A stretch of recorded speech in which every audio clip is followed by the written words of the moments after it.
ఈ సభలో ఈరోజు సామాజిక ఆర్థిక ఉపాధి విద్య రాజకీయ మరియు కుల సర్వే 2024 నివేదికను ప్రవేశపెట్టడానికి అవకాశం ఇచ్చినందుకు మనస్ఫూర్తిగా మీకు ధన్యవాదాలు. రాష్ట్రంలో సామాజిక ఆర్థిక విద్య ఉపాధి రాజకీయ మరియు కుల సర్వే సమగ్ర ఇంటింటి కుటుంబ సర్వే నిర్వహించాలనే ముఖ్య ఉద్దేశంతో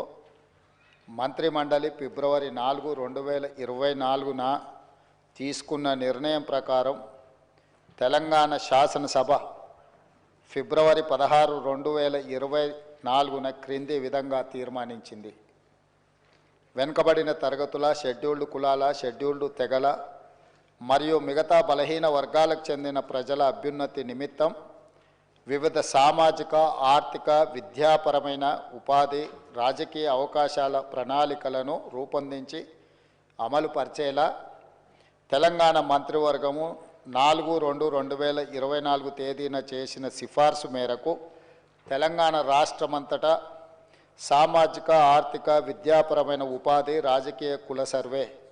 కులగణన ఒక సమగ్ర ఇంటింటి కుటుంబ సర్వేను చేపట్టాలని సభ ఏకగ్రీవంగా తీర్మానించింది. ప్రభుత్వం జాగ్రత్తగా పరిశీలించిన తర్వాత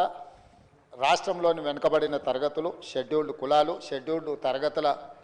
ప్రజలు రాష్ట్రంలోని ఇతర బలహీన వర్గాల స్థితిగతులను మెరుగుపరచడానికి వివిధ సామాజిక ఆర్థిక విద్యాపరమైన ఉపాధి రాజకీయ అవకాశాల కోసం ప్రణాళికను రూపొందించి